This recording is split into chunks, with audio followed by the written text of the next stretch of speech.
अथ द्वितीयोऽध्यायः। संजय उवाच तं तथा कृपयाविष्टम् अश्रुपूर्णाकुलेक्षणम् विषीदन्तम् इदं वाक्यम् उवाच मधुसूदनः।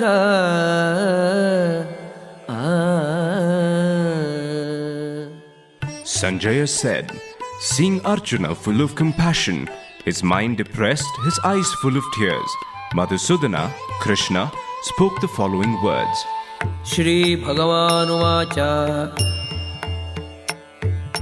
Kutastva kashmalam idam Vishame samupasthitam Anarya jushtam asvargyam akirtikaram Arjuna. The Supreme Personality of Godhead said, My dear Arjuna, how have these impurities come upon you? They are not at all befitting a man who knows the value of life. They lead not to higher planets but to infamy. Klaibyam masmagamah partha naitatvayi upapadyate Kshudram hridaya daurbalyam Tyaktvottishta param tapa. O son of Pritha, do not yield to this degrading impotence. It does not become you. Give up such petty weakness of heart and arise, O chastiser of the enemy.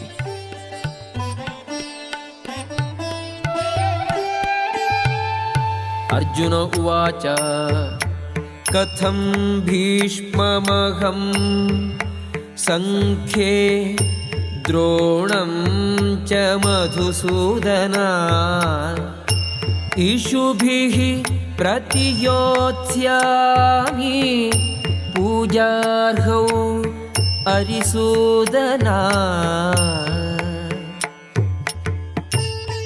Arjuna said, O killer of enemies, O killer of Madhu, how can I counterattack with arrows in battle men like Bhishma and Drona who are worthy of my worship?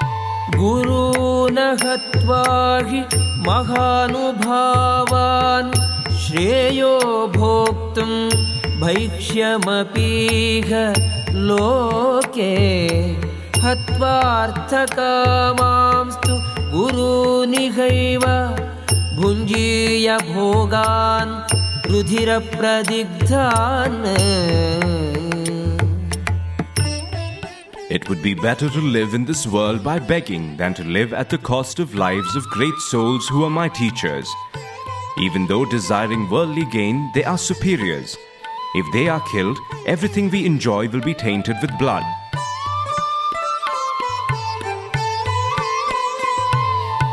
Na chaitadvidmaha kataranno gariyo yadva jayema yadivanu jayeyuh yaneva hatva najijivishamaha tevasthita pramukhe dhartarashtraha. Nor do we know which is better, conquering them or being conquered by them. If we kill the sons of Dhritarashtra, we should not care to live. Yet they are now standing before us on the battlefield. Karpanya doshopahata svabhavaha Pruchhami tvam dharma sammudha chetaga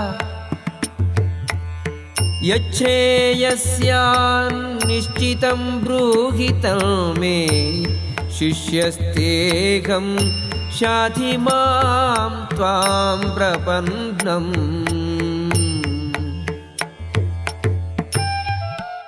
Now I'm confused about my duty and have lost all composure because of miserly weakness.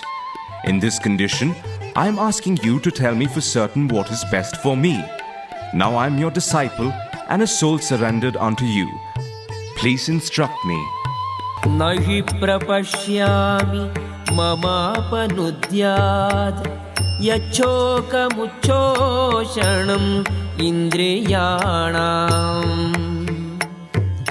avapya bhumau asapatnam riddham rajyam suranamapi jadhipatyam.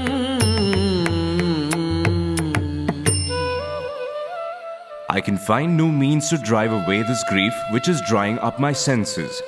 I will not be able to dispel it even if I win a prosperous, unrivaled kingdom on earth with sovereignty like the demigods in heaven.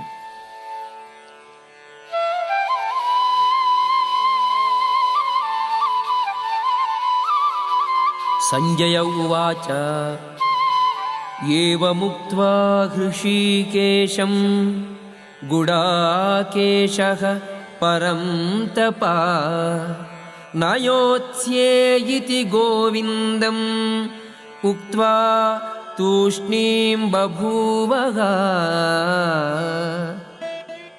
Sanjaya said, having spoken thus, Arjuna, chastiser of enemies, told Krishna, Govinda, I shall not fight, and fell silent. तमुवाच हृषीकेशः प्रहसन्निव भारत सेनयोरुभयोर्मध्ये विषीदन्तमिदं वचः.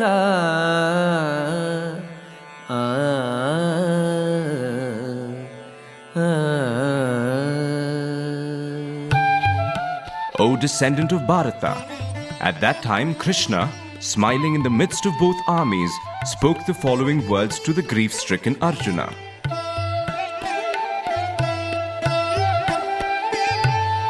Shri Bhagavanuvāca Ashocyananvashocastvam Prajñāvādāmsca bhāshase Gatāsūn agatāsūmsca Nānushocyanti panditaha. The Supreme Personality of Godhead said, while speaking learned words, you are mourning for what is not worthy of grief. Those who are wise lament neither for the living nor for the dead.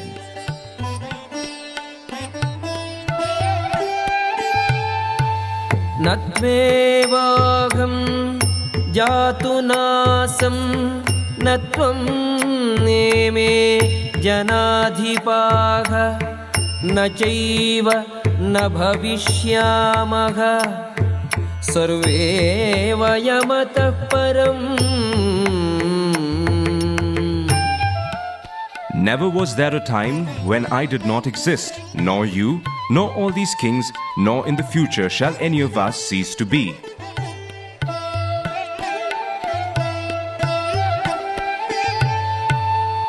Dehinosmil yatha dehe kaumaram yauvanam jada tatha dehantara praptihi dhiraha tatra na mukhyati. As the embodied soul continuously passes in this body from boyhood to youth to old age, the soul similarly passes into another body at death. A sober person is not bewildered by such a change.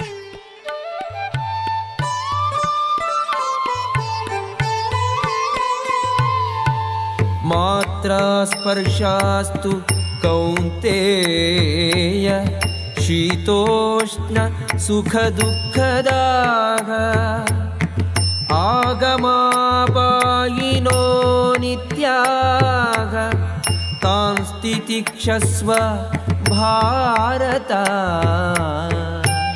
O son of Kunti, the non-permanent appearance of happiness and distress and their disappearance in due course are like the appearance and disappearance of winter and summer seasons.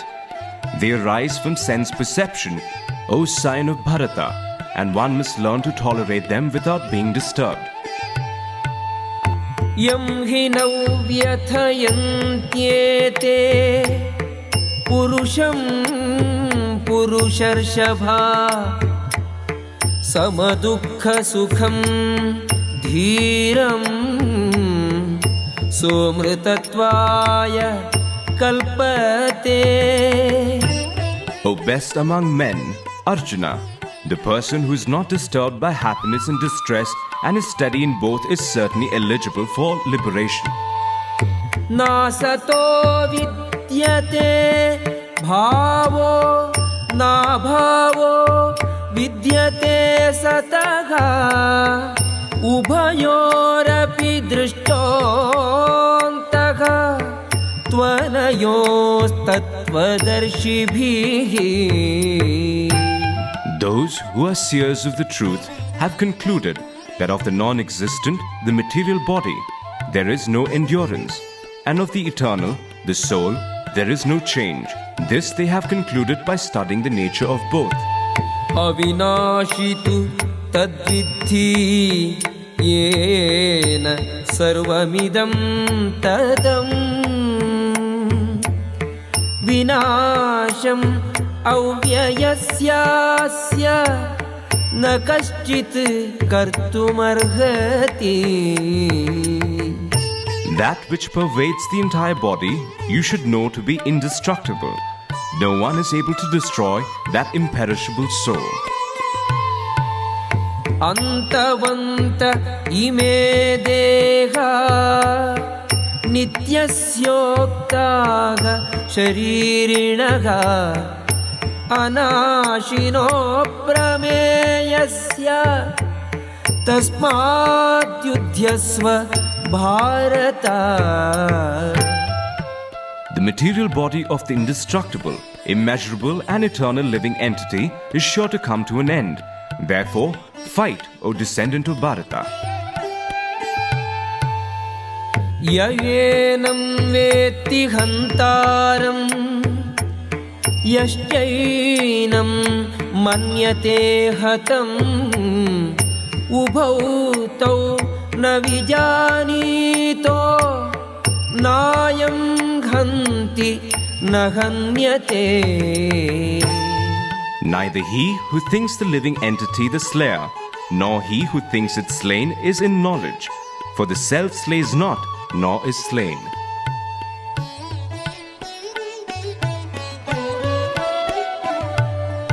न जायते म्रियते वा कदाचित् नायं भूत्वा भविता वा न भूयः अजो नित्यः शाश्वतोऽयं पुराणो न हन्यते हन्यमाने शरीरे. For the soul there is neither birth nor death at any time. He has not come into being, does not come into being, and will not come into being. He is unborn, eternal, ever-existing and primeval.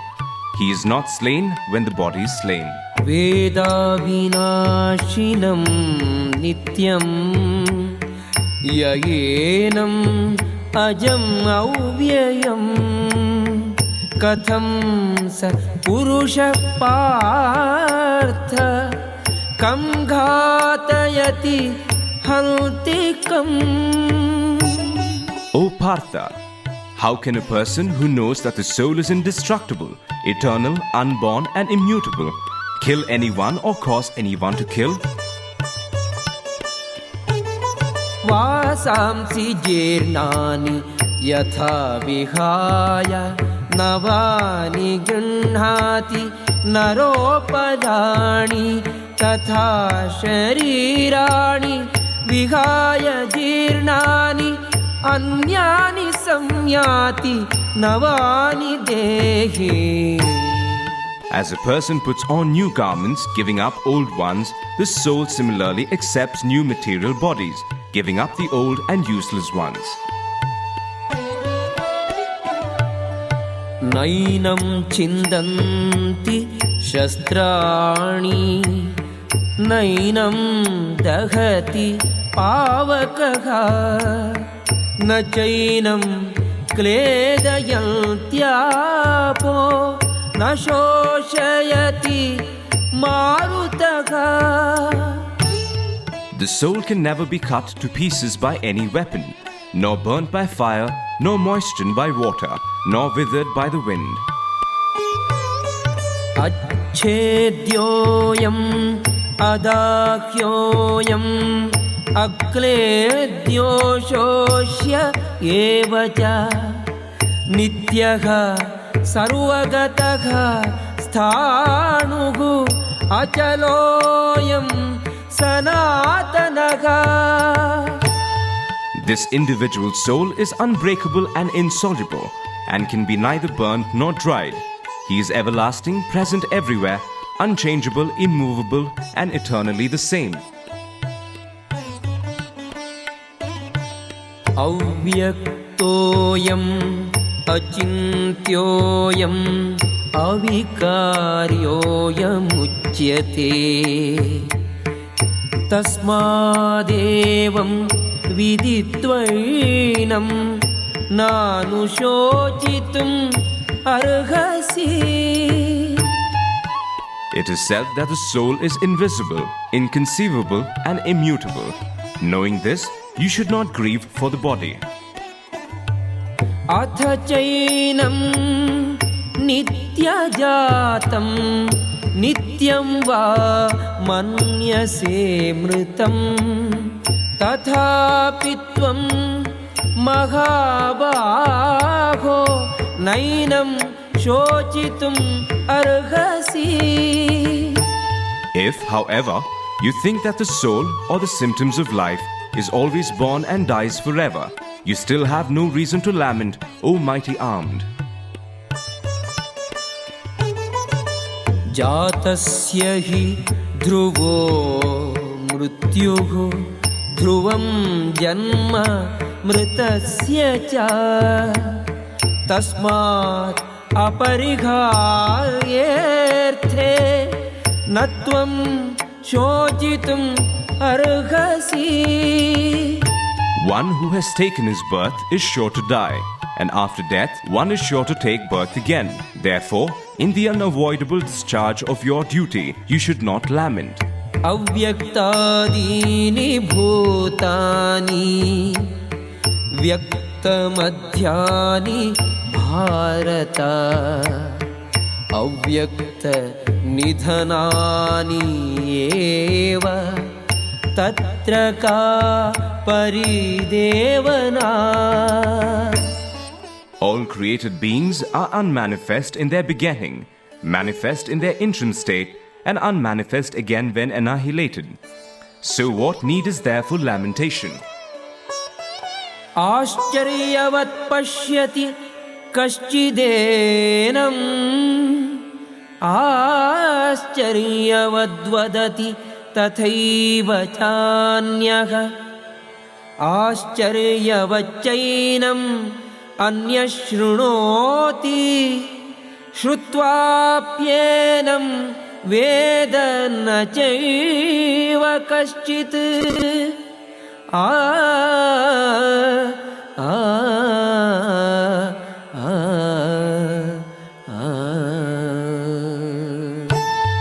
Some look on the soul as amazing, some describe him as amazing, and some hear of him as amazing, while others, even after hearing about him, cannot understand him at all.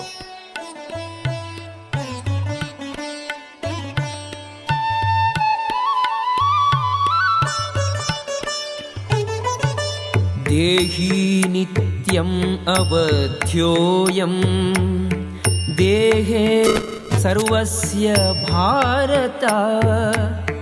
तस्मात् सर्वाणि भूतानि न त्वं शोचितुम् अर्हसि. O descendant of Bharata, he who dwells in the body can never be slain. Therefore, you need not grieve for any living being. स्वधर्ममपि चावेक्ष्य न विकम्पितुम् अर्हसि. धर्म्याद्धि युद्धात् श्रेयोऽन्यत् क्षत्रियस्य न विद्यते. Considering your specific duty as a Kshatriya, you should know that there is no better engagement for you than fighting on religious principles, and so there is no need for hesitation.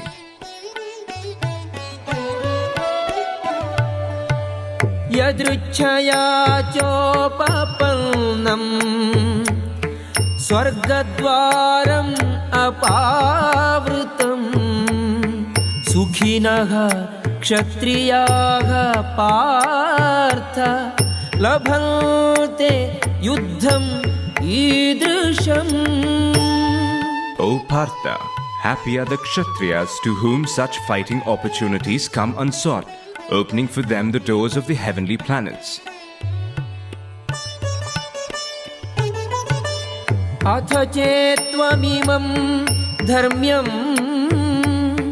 संग्रामं न करिष्यसि ततः स्वधर्मं कीर्तिं च हित्वा पापम् अवाप्स्यसि.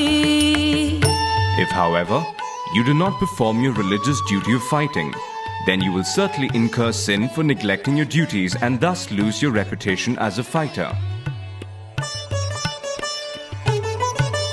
अकीर्तिं चापि भूतानि कथयिष्यन्ति ते व्ययाम् सम्भावितस्य च अकीर्तिः मरणात् अतिरिच्यते. People will always speak of your infamy, and for a respectable person, dishonor is worse than death. भयाद्रणात् उपरतं मंस्यन्ते त्वां महारथाः येषां च त्वं बहुमतो भूत्वा यास्यसि लाघवम्. The great generals who have highly esteemed your name and fame will think that you have left the battlefield out of fear only, and thus they will consider you insignificant. अवाच्यवादांश्च बहून् वदिष्यन्ति तवाहिताः निन्दन्तस्तव सामर्थ्यम् ततो दुःखतरं नु किम्. Your enemies will describe you in many unkind words and scorn your ability. What could be more painful for you?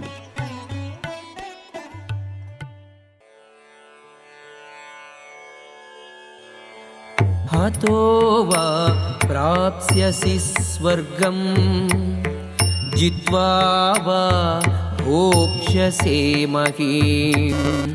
तस्मात् उत्तिष्ठ कौन्तेय युद्धाय कृतनिश्चयः. O son of Kunti, either you will be killed on the battlefield and attain the heavenly planets, or you will conquer and enjoy the earthly kingdom. Therefore, get up with determination and fight. सुख दुःखे समे कृत्वा लाभालाभौ जयाजयौ ततो युद्धाय युज्यस्व नैवं पापम् अवाप्स्यसि. Do thou fight for the sake of fighting, without considering happiness or distress, loss or gain, victory or defeat, and by so doing you shall never incur sin. येषा ते अभिहिता सांख्ये बुद्धिः योगे तु इमां शृणु.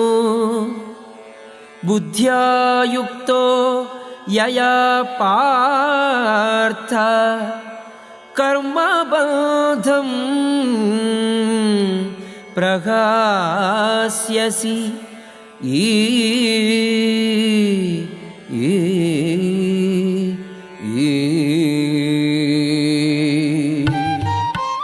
Thus far, I have described this knowledge to you through analytical study. Now listen as I explain it in terms of working without fruitive results. O son of Pritha, when you act in such knowledge, you can free yourself from the bondage of works. नेहाभिक्रमनाशोऽस्ति प्रत्यवायो न विद्यते स्वल्पमप्यस्य धर्मस्य त्रायते महतो भयात्.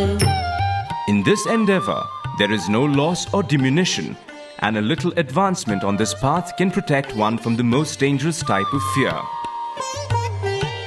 व्यवसायात्मिका बुद्धिः एकेह कुरुनन्दन बहुशाखा ह्यनन्ताश्च बुद्धयो व्यवसायिनाम्. Those who are on this path are resolute in purpose, and their aim is one. O beloved child of the Kurus, the intelligence of those who are irresolute is many-branched. यामिमां पुष्पितां वाचं प्रवदन्ति अविपश्चितः वेदवादरताः पार्थ नान्यदस्तीति वादिनः कामात्मानः स्वर्गपराः जन्म कर्म फलप्रदां क्रियाविशेष बहुलां भोगैश्वर्यगतिं प्रति. Men of small knowledge are very much attached to the flowery words of the Vedas, which recommend various fruitive activities for elevation to heavenly planets, result in good birth, power, and so forth. Being desirous of sense gratification and opulent life, they say that there is nothing more than this. भोगैश्वर्यप्रसक्तानां तया अपहृतचेतसां व्यवसायात्मिका बुद्धिः समाधौ न विधीयते. In the minds of those who are too attached to sense enjoyment and material opulence, and who are bewildered by such things, the resolute determination for devotional service to the Supreme Lord does not take place. त्रैगुण्य विषया वेदाः निस्त्रैगुण्यो भवार्जुन निर्द्वन्द्वो नित्यसत्त्वस्थो निर्योगक्षेम आत्मवान्.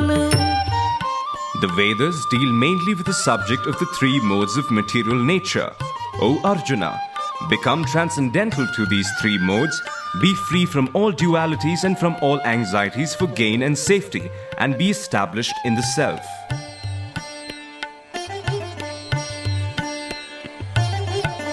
यावानर्थः उदपाने सर्वतः सम्प्लुतोदके तावान् सर्वेषु वेदेषु ब्राह्मणस्य विजानतः. All purposes served by a small well can at once be served by a great reservoir of water. Similarly, all the purposes of the Vedas can be served to one who knows the purpose behind them. कर्मण्येवाधिकारस्ते मा फलेषु कदाचन मा कर्मफलहेतुः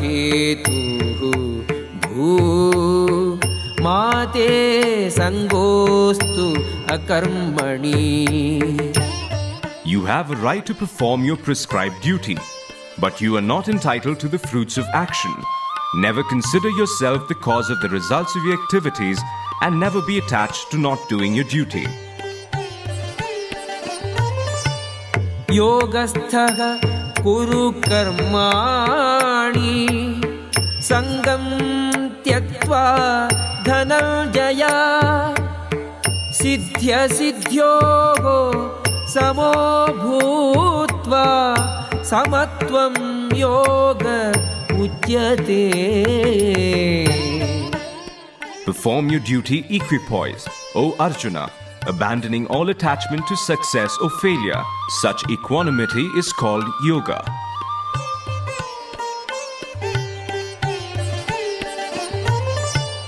दूरेण ह्यवरं कर्म बुद्धियोगात् धनञ्जय बुद्धौ शरणम् अन्विच्छ कृपणाः फलहेतवः.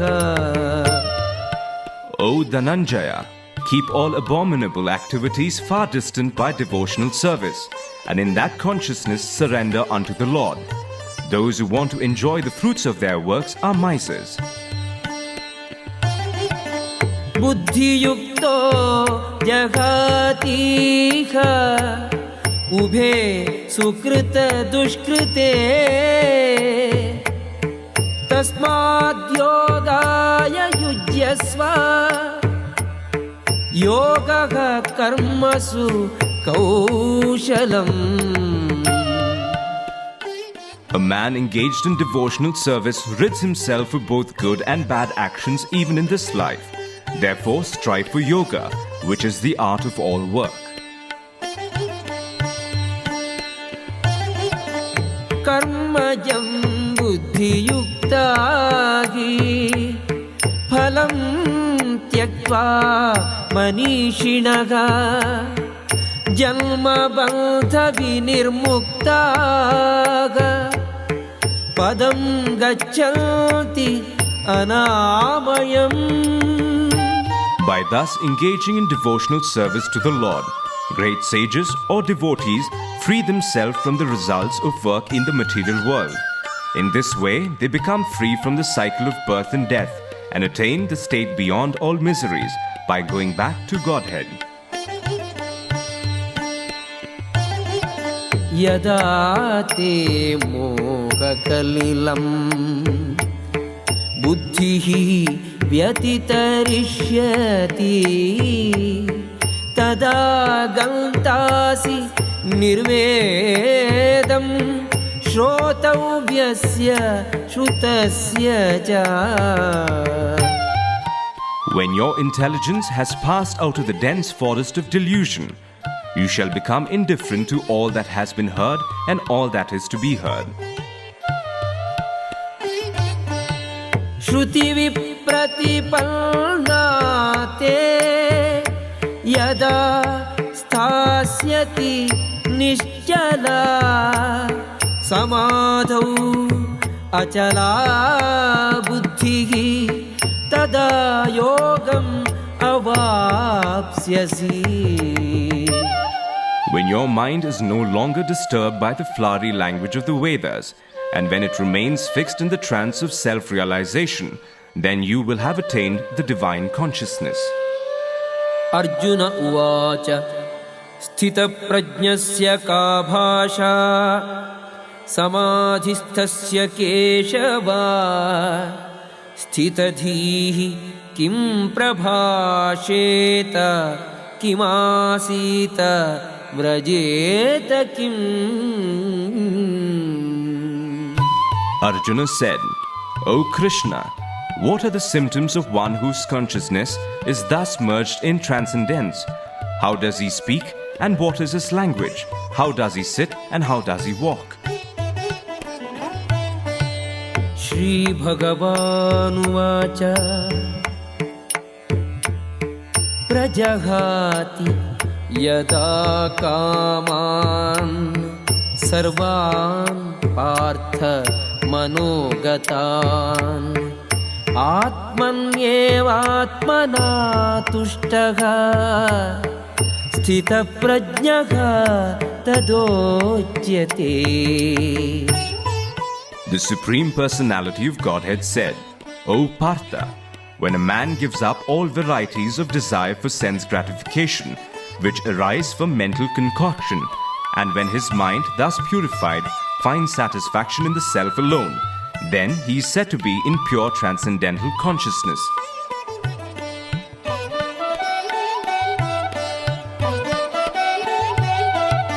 दुःखेषु अनुद्विग्नमनाः सुखेषु विगतस्पृहः वीतरागभयक्रोधः स्थितधीः मुनिरुच्यते. One who is not disturbed in mind even amidst the threefold miseries, or elated when there is happiness, and who is free from attachment, fear and anger, is called a sage of steady mind. यः सर्वत्रानभिस्नेहः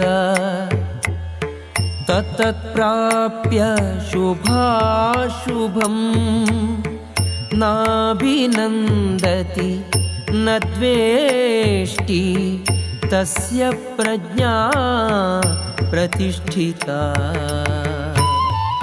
In the material world, one who is unaffected by whatever good or evil he may obtain, neither praising it nor despising it, is firmly fixed in perfect knowledge. यदा संहरते चायं कूर्मोऽङ्गानीव सर्वशः इन्द्रियाणीन्द्रियार्थेभ्यः तस्य प्रज्ञा प्रतिष्ठिता. One who is able to withdraw his senses from sense objects, as a tortoise draws its limbs within the shell, is firmly fixed in perfect consciousness. विषया विनिवर्तन्ते निराहारस्य देहिनः रसवर्ज्यं रसोऽप्यस्य परं दृष्ट्वा निवर्तते.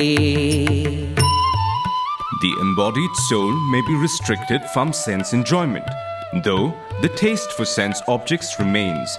But ceasing such engagements by experiencing a higher taste, he is fixed in consciousness.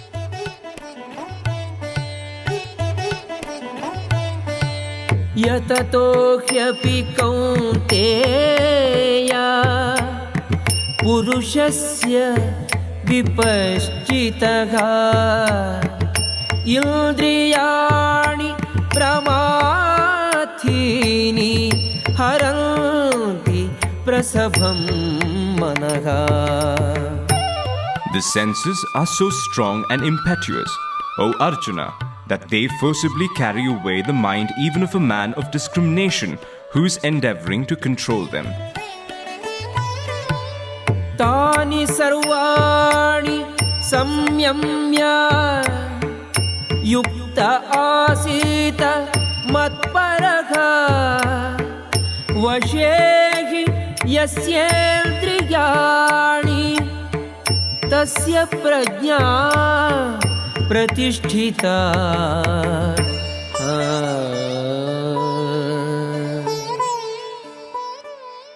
One who restrains his senses, keeping them under full control, and fixes his consciousness upon me, is known as a man of steady intelligence. ध्यायतो विषयान् पुंसः संगस्तेषूपजायते संगात् संजायते कामः कामात् क्रोधोऽभिजायते.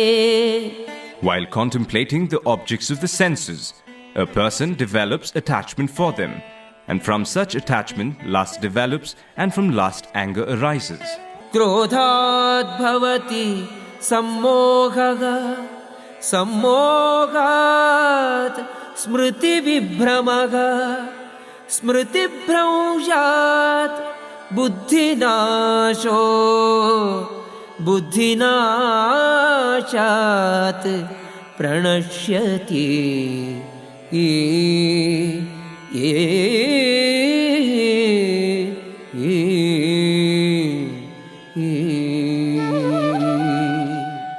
From anger, complete delusion arises, and from delusion, bewilderment of memory. When memory is bewildered, intelligence is lost, and when intelligence is lost, one falls down again into the material pool. रागद्वेष वियुक्तैस्तु विषयान् इन्द्रियैश्चरन् आत्मवश्यैः विधेयात्मा प्रसादम् अधिगच्छति. But a person free from all attachment and aversion and able to control his senses through regulative principles of freedom can obtain the complete mercy of the Lord. प्रसादे सर्वदुःखानां हानिरस्योपजायते प्रसन्नचेतसो ह्याशु बुद्धिः पर्यवतिष्ठते. For one thus satisfied in Krishna consciousness, the threefold miseries of material existence exist no longer. In such satisfied consciousness, one's intelligence is soon well established. नास्ति बुद्धिः अयुक्तस्य न चायुक्तस्य भावना न चाभावयतः शान्तिः अशान्तस्य कुतः सुखम्. One who is not connected with the Supreme in Krishna consciousness can have neither transcendental intelligence nor a steady mind, without which there is no possibility of peace. And how can there be any happiness without peace? इन्द्रियाणां विचरतां यन्मनोनुविधीयते तदस्य हरति प्रज्ञां वायुर्नावमिवाम्भसि. As a boat on the water is swept away by a strong wind, even one of the roaming senses on which the mind focuses can carry away a man's intelligence. तस्माद्यस्य महाबाहो निगृहीतानि सर्वशः इन्द्रियाणि इन्द्रियार्थेभ्यः तस्य प्रज्ञा प्रतिष्ठिता. Therefore, O mighty armed, one whose senses are restrained from their objects is certainly of steady intelligence. या निशा सर्वभूतानां तस्यां जागर्ति संयमी यस्यां जागृति भूतानि सा निशा पश्यतो मुनेः. What is night for all beings is the time of awakening for the self-controlled, and the time of awakening for all beings is night for the introspective sage. आपूर्यमाणम् अचलप्रतिष्ठं समुद्रमापः प्रविशन्ति यद्वत् तद्वत्कामाः यं प्रविशन्ति सर्वे सशान्तिम् आप्नोति न कामकामी.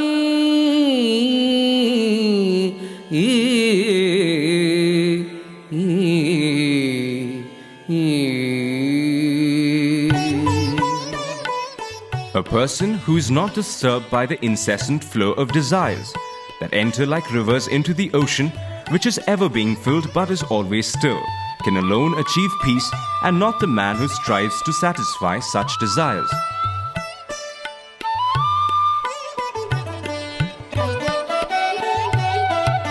विहाय कामान् यः सर्वान् पुमांश्चरति निःस्पृहः निर्ममो निरहङ्कारः स शान्तिम् अधिगच्छति.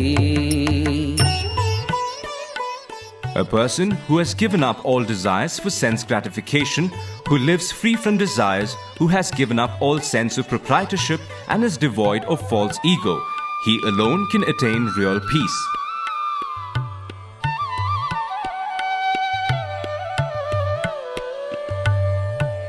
येषा ब्राह्मी स्थितिः पार्थ नैनां प्राप्य विमुह्यति स्थित्वा स्याम् अन्तकालेऽपि ब्रह्मनिर्वाणं ऋच्छति.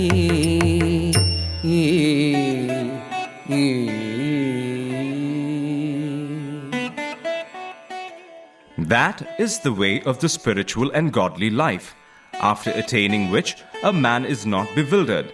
If one is thus situated, even at the hour of death, one can enter into the kingdom of God.